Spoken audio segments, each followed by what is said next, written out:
नमस्कार दोस्तों। आज की हमारी कहानी है एक चिड़िया के दो सवाल। पहला, छिपकली का कोई घर क्यों नहीं होता।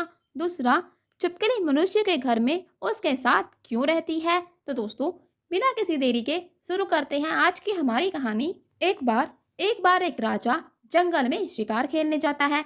उस जंगल में एक बहुत ही बड़ा पेड़ होता है जिसकी छाया बहुत ही ठंडी और अच्छी होती है। तो राजा शिकार खेलने के बाद उस पेड़ की छांव के नीचे बैठ जाता है।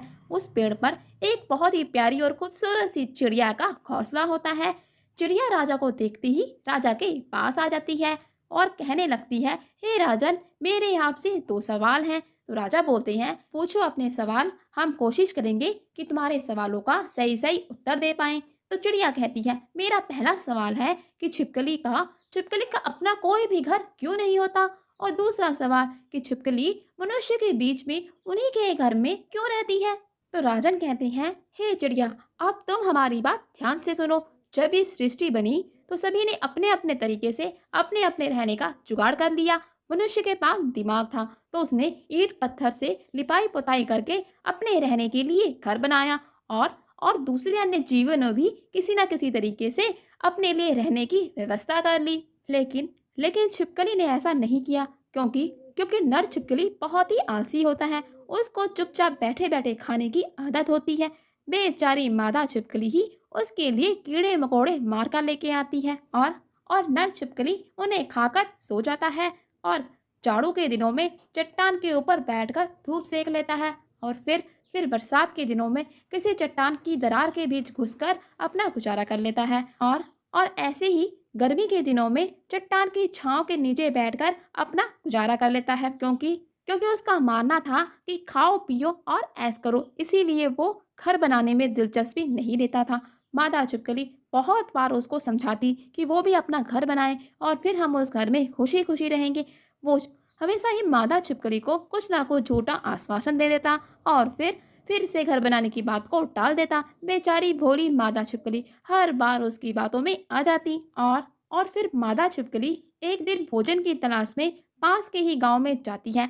वहां पर वो मनुष्य द्वारा बनाए गए खूबसूरत से घरों को देखती है। उन घरों को देखकर उसके मन में भी इच्छा होती है कि क्यों ना उसके पास भी ऐसे ही खूबसूरत सा घर हो। लेकिन फिर वो झटके से उदास हो जाती है और सोचने लगती है कि उसका नर तो छोटे मोटे काम ही नहीं कर पाता, फिर इतने खूबसूरत से घर वो कैसे बनाएगा। और फिर उदास होकर अपने नर के पास वापस आ जाती है और उससे गुस्से में कहती है कि जाओ जाओ, हमारे खाने के लिए कुछ लेकर आओ, रोज मैं ही कुछ ना कुछ खाने को लाती हूँ।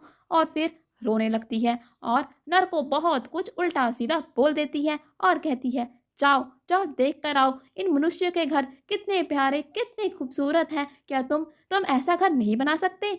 यूं ही जीवन को जिए जा रहे हो, एक काम भी तुमसे नहीं होता। ये सुनते ही नर ने उसको आश्वासन दिया कि तुम बिल्कुल भी चिंता मत करो, बरसात का मौसम शुरू होने से पहले ही मैं तुम्हारे लिए घर बना दूंगा।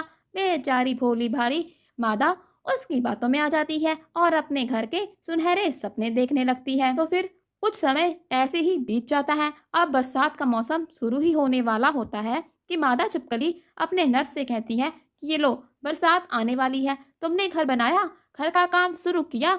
ऐसा ही करते करते बरसात भी बीत जाती है और फिर जाड़ों का मौसम शुरू होने वाला होता है। तो फिर से मादा छिपकली अपने नर को घर बनाने की याद दिलाती है। तो नर कहता है कि बस जमीन ले ली है, चिनाई का काम कल से ही शुरू कर दूंगा।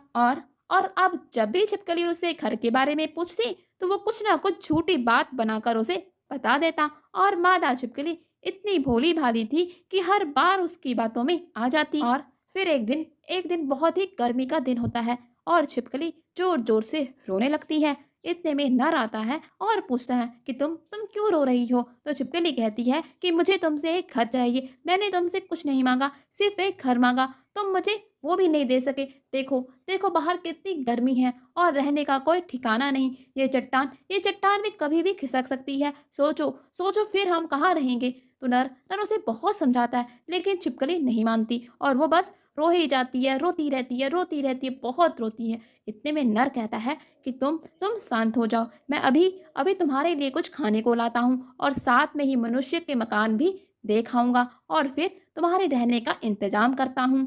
और और वो पास के ही गांव में चला जाता है और वहां पर मनुष्य के द्वारा बनाए घरों को देखता है और वापिस आ जाता है। जब वो वापिस आता है तो चिड़िया उसे देखकर फिर से रोना शुरू कर देती है, क्योंकि वो खाली हाथ आता है।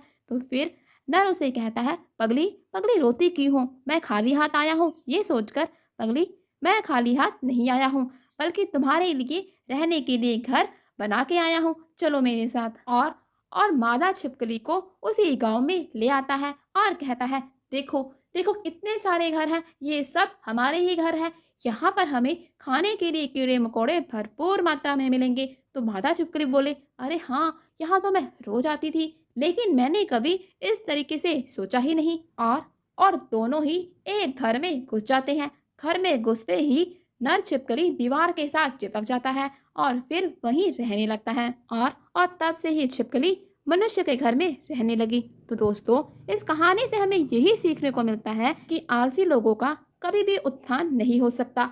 वो हमेशा ही नकारे और निकम्मे ही रहते हैं और जीवन में कभी भी कुछ भी अच्छा हासिल नहीं कर सकते।